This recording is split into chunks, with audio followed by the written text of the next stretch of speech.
Have you heard the term assumable mortgage? Well, let me tell you about that. I've been hearing a lot about assumable mortgage, and people are coming to me, buyers specifically, that say, tell me about an assumable mortgage. So my name is Rachel Mooney, and I sell real estate here in North Metro Atlanta. And let's just break it down exactly what an assumable mortgage is.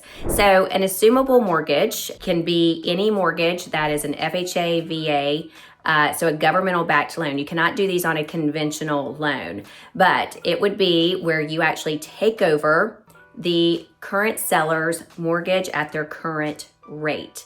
Now, that means that you still have to apply for the mortgage, right? You can't just call a seller up, say, hey, do you have an assumable mortgage? You negotiate your terms and you just start taking over payments. You actually have to qualify for this. So you still go through the loan qualification process. It's just a matter of you're actually taking over their loan at their current rate.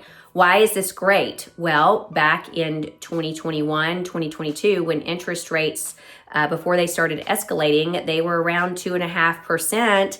And so if you can find an assumable mortgage that had that lower interest rate, what does that mean for you? That means lower monthly payments, which a lot of people are looking for these days. And so there's a real advantage to that as a buyer of taking over that mortgage. But there are a couple caveats, right? You do have to still get qualification for that process. You can't, again, just go in and assume somebody's loan. You have to qualify for that.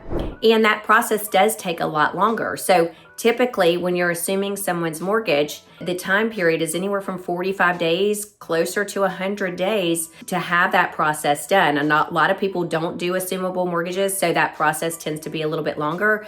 Versus if you're getting your own financing, that can take anywhere from 15 to 30 days, depending on the loan product that you get. So when is it advantageous to do a assumable mortgage? Well, so if the house you're purchasing, the seller's interest rate is considerably lower than today's rate. So if today's rate was 6.5%, and that seller had a 2.5% mortgage, well, then that would be a considerable savings. That would make sense in that situation. You also have to understand that you have to cover the equity gap. So you have cash that's available to do that. You also would have lower closing costs, but that also the home that you decide to stay in, you're going to stay there long enough to justify those lower monthly payments. So there are some really great reasons why you would want to do an assumable mortgage. Now, again, not everybody's mortgage is assumable, so that might be a question that you want to ask going into seeing a house or asking your realtor first. Is the seller, do they have an assumable mortgage, and what is that rate? Those are questions that your local realtor can ask prior to showing a property, and they can do that legwork up front for you. So